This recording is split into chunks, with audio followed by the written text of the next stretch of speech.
आज हम लोग बर्तन बनाने के लिए जंगल में मिट्टी लेने जाएंगे। बर्तनों के लिए मिट्टी नहीं है। स्वामी, ये बात तो आपकी सही है, लेकिन अपनी बेटी किसके पास रहेगी? वो अभी बहुत छोटी है, हम अकेली भी तो नहीं छोड़ सकते। मुझे नहीं पता वो किसके पास रहेगी। तुम जानो और तुम्हारा काम जाने। मैं तो जा रहा हूँ जंगल। यदि तू नहीं आई तो फिर सोच लेना क्या होगा तेरा। स्वामी, ये बात तो आपकी सही है, लेकिन अपनी बेटी किसके पास रहेगी? वो अभी बहुत छोटी है, हम अकेली भी तो नहीं छोड़ सकते। मुझे नहीं पता वो किसके पास रहेगी। तुम जानो और तुम्हारा काम जाने। मैं तो जा रहा हूँ जंगल। यदि तू नहीं आई तो फिर सोच लेना क्या होगा तेरा। कुम्हार ने गुस्से में भरकर फवाड़ा हाथ में लिया और चल दिया जंगल की ओर। कुम्हारन ने सोचा, यदि मैं इसके साथ जंगल नहीं गई तो घर आकर मुझे ये पीटेगा। कुम्हारिन ने भी बच्ची को गोद में लिया और टोकरी को सर पर रखा और चली गई कुम्हार के पीछे पीछे जंगल की ओर।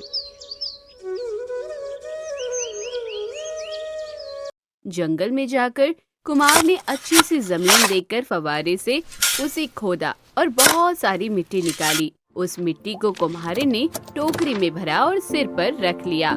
सिर पर टोकरी रखी तो वो नीचे झुककर बच्ची को गोद में उठा ना सकी। अजी, थोड़ा बच्ची को उठाकर मेरी गोद में दे दो, मेरे सर पर मिट्टी की टोकरी है। तुम इस बच्ची को घर लाओ या इस मिट्टी को। तुम घर आ जाओ या इधर ही रहो, मुझे इस बात से कोई मतलब नहीं है। तुम जानो और तुम्हारा काम जाने।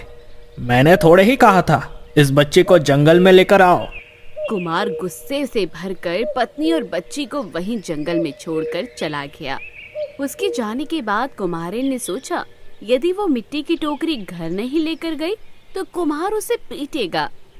कुम्हारिन ने पिटाई के डर से बच्ची को वहीं छोड़ दिया और टोकरी लेकर घर चली गई।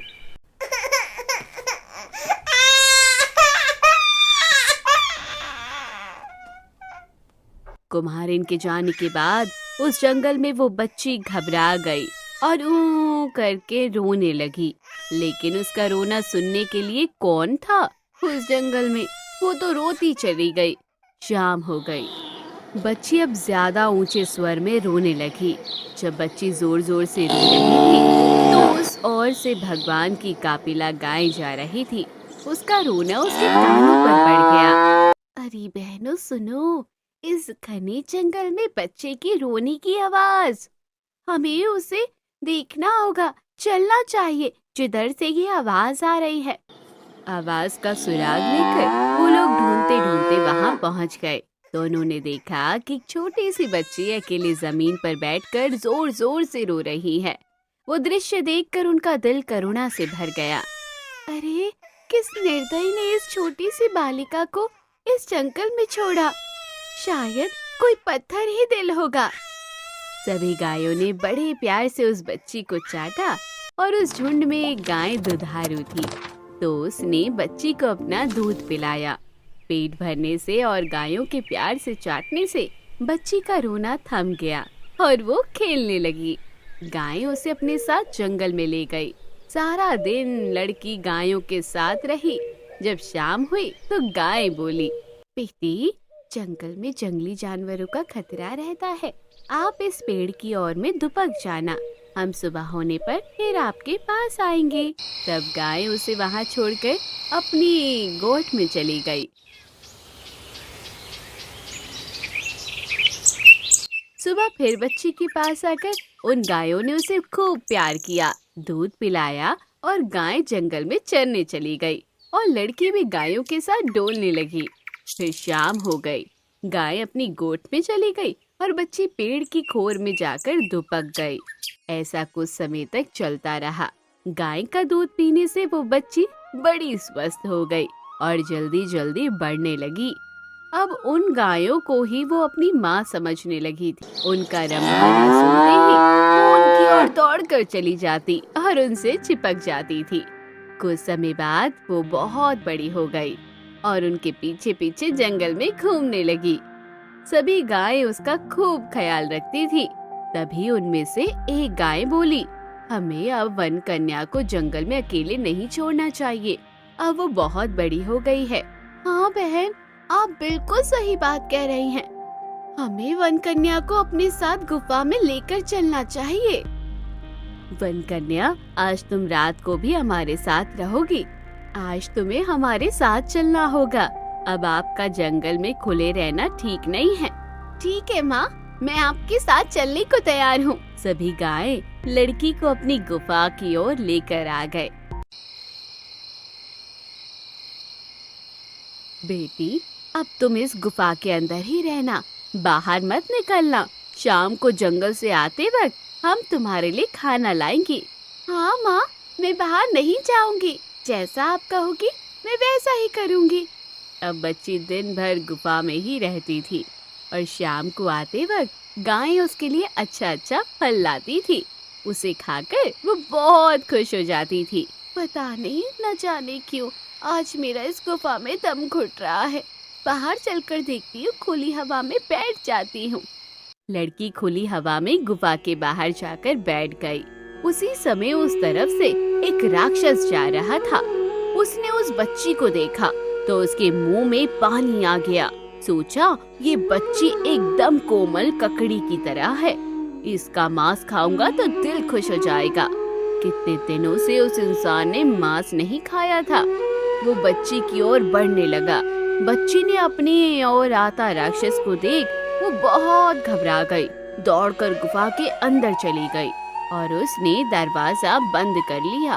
तब राक्षस क्रोधित हो गया और फिर मृदु आवाज में उसने बच्ची से कहा, मेरी लाडो बेटी, जरा दरवाजा खोल दे। तो उस गुफा के नजदीक एक आम का पेड़ था। अरे नहीं नहीं बेटी, दरवाजा नहीं खोलना, राक्षस तुम्हें खा जाएगा। पेड़ के ऐसा कहने पर राक्षस को गुस्सा आ गया। वो दौड़कर उस पेड़ के पास गया और फिर जोर से एक लात लगाई। पेड़ टूटकर नीचे गिर पड़ा। फिर वो वापस गुफा के दरवाजे के पास गया। मेरी प्यारी लाडो, जरा दरवाजा खोल दे। तो गुफा के नजदीक एक नारियल का पेड़ था। उस पेड़ ने कहा, नहीं नहीं बेटी, दरवाजा मत खोलना, राक्षस तुझे खा जाएगा।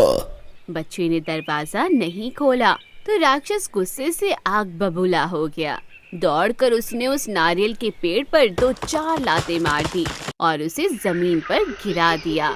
अब तीसरी बार दरवाजे के पास जाकर उसने कहा, मेरी प्यारी लाडो, जरा दरवाजा खोल दे। तो उस गुफा के नजदीक एक पेड़ पर तोता बैठा सब कुछ देख रहा था।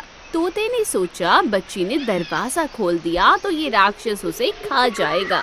तभी तोता बोला, नहीं नहीं बेटी, दरवाजा मत खोलना, राक्षस तुझे खा जाएगा। अरे दुष्ट तोते, मैं तुझे अभी बताता हूँ, मेरे रास्ते का कांटा बन रहा है। राक्षस तोते को मारने भागा। तोता वहाँ से उड़ गया। राक्षस देखता ही रह गया। इतने में अंधेरा हो गया और राक्षस सोचने लगा, गायों की गुफा में वापस आने का वक्त हो गया है। यदि गाय आ गई तो मैं मुसीबत में पड़ सकता हूँ। अक्लमंदी इसमें ही है कि मैं यहाँ से जाऊँ। लेकिन दूसरे दिन वापस आकर लड़की को खाने का मन में मंसूबा रखकर राक्षस वहाँ से चला गया। राक्षस के जाने के थोड़ी देर बाद गाय वहाँ आ गई। आते ही उनकी नाकों ने राक्षस के शरीर की गंध सूंघ ली। गुफा के बाहर उसके पांवों के निशान भी थे जो उन्होंने देखे। हे भगवान, हमारी बच्ची सुरक्षित हो। सब एकदम अंदर घुसी तो उनकी बच्ची अंदर दिखाई नहीं दी। वो सब व्याकुलता में हम्मा हम्मा करके उसे ढूंढने लगी। ढूंढने के बाद बच्ची एक कोने में सहमी हुई रोती हुई उन्हें दिखाई दी। बोलो बेटी, क्या हुआ? किसने डराया तुझे? बच्ची ने सब बात बता दी। ये सब सुनकर वो सब क्रोधित हो गई। उस राक्षस की ये हिम्मत, हमारी बेटी को खाने आया। ठहर, कल सिखाएंगे उसे सबक। दूसरे दिन सुबह एक भी गाय चरने जंगल नहीं। इधर राक्षस सुबह उठकर लड़की का मांस खाने की इच्छा से गायों की उस गुफा के पास आ गया। आकर उसने पहले की तरह मृदु स्वर में ही कहा, मेरी प्यारी लाडो, जरा दरवाजा खोल दे। नहीं नहीं बेटी, दरवाजा मत खोलना, राक्षस तुझे खा जाएगा। राक्षस ने गुस्से में भरकर एक पत्थर उठाया और तोते के पीछे फेंक दिया। पत्थर तोते के सर पर जाकर लगा। अब उसे रोकने वाला कोई भी नहीं बचा था। इधर वो अंदर घुसा तो उधर सभी गायें उसके अंदर आने की राह देख रही थी। उसके अंदर पांव रखते ही सभी गायों ने मिलकर उसकी कमर तोड़ी, हाथ पैर तोड़े और उसको जख्मी करके मार दिया। इधर राक्षस को सबक सिखाकर गायों ने बच्ची से कहा, बेटी अब कोई राक्षस तुझे सताने यहाँ नहीं आएगा, तुम निर्भय रहो। धीरे धीरे समय गुजरता गया और कुछ दिन बाद सुख शांति से बीत गए। अब बच्ची बच्ची नहीं रही, एक सुंदर सी कन्या बन गई। अब उसका डर भी कम हो गया। गायों के जंगल में चरने के लिए वो जाने के बाद गुफा से बाहर निकलती, झरने पर जाकर स्नान करती, पंछियों का संगीत सुनती, पेड़ लताओं पर खिले सुंदर फूल से वो तोड़ती और उन्हें अपने बालों में लगाती। एक दिन हमेशा की तरह वो झरने पर स्नान करके फूल तोड़ रही थी तो उस तरफ से उस राज्य का राजकुंवर जो शिकार के लिए निकला था वहाँ से गुजर रहा था। उसने उस कन्या को देखा और उसे वो बहुत भा गई। अरे वाह, ये लड़की कितनी सुंदर है। ये अकेले इस जंगल में क्या कर रही है? चलो इसके पास चलकर पूछता हूँ। उसने कन्या से बात करने का प्रयत्न किया तो कन्या दौड़कर गुफा में घुस गई और दरवाजा बंद कर लिया। अरे इसको क्या हो गया? इसने तो दरवाजा ही बंद कर लिया। राजकुंवर पहली ही नजर में उस कन्या से प्यार करने लगा। वो अपने घर गया और अपनी माता को उसने अपने प्यार की बात बताई। माँ, आज मैंने बहुत ही सुंदर लड़की को वन में देखा है। वो मुझे पसंद आ गई है। मैं उसी से शादी करूंगा।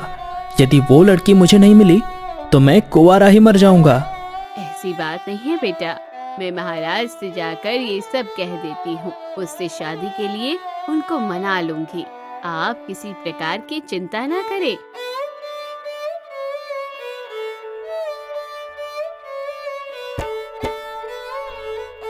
राजमाता ने वो बात राजा को बताई तो राजा ने कहा, ठीक है, जैसी पुत्र की इच्छा। यदि उसे वह कन्या पसंद है तो उसके साथ ही उसकी शादी करेंगे। राजा इतना सुनकर राजसभा में वापस चला जाता है। मंत्री जी, आप अपने साथ 2 सैनिक लेकर जंगल में जाओ और उस सुंदर लड़की का पता लगाओ। वो रहती कहाँ है जिससे हमारा राजकुमार शादी करना चाहता है? जी महाराज, मैं अभी जाता हूँ और पता लगाता हूँ वह सुंदर लड़की कहाँ रहती है। मंत्री और सैनिक लड़की की खोज में जंगल में निकल जाते हैं। ढूंढते ढूंढते आखिर वो लड़की उनको मिल ही जाती है। सैनिकों को देखकर लड़की गुफा के अंदर घुस जाती है। सैनिक भी लड़की के पीछे पीछे गुफा के अंदर चले जाते हैं।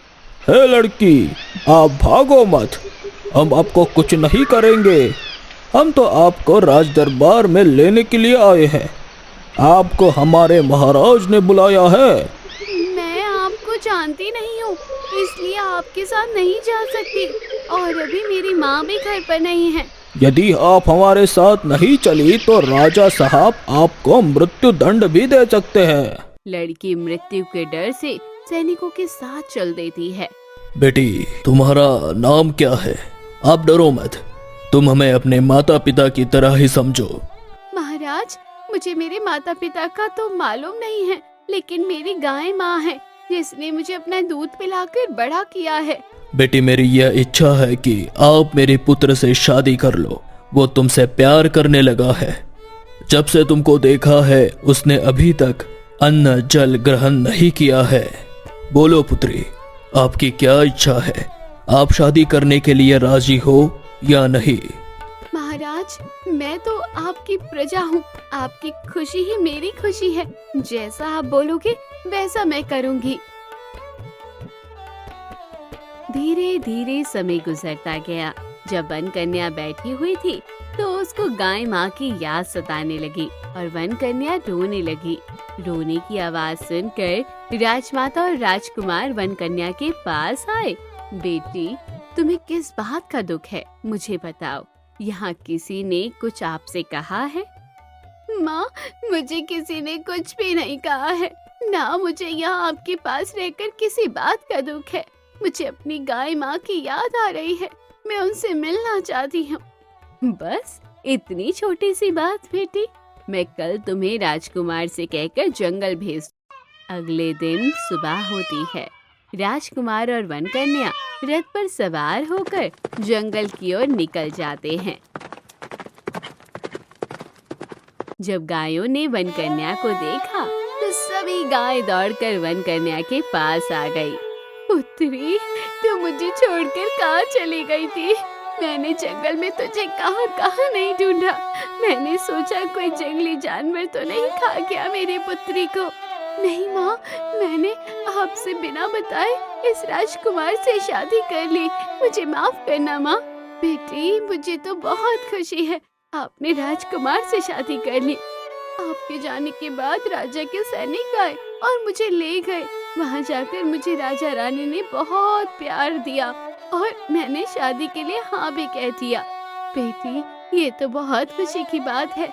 आपके सास ससुर बहुत प्यार करते हैं। अब तुम जाओ बेटी और तुम हमेशा खुश रहो। इतना सुनकर वन कन्या और राजकुमार महल लौट आते हैं।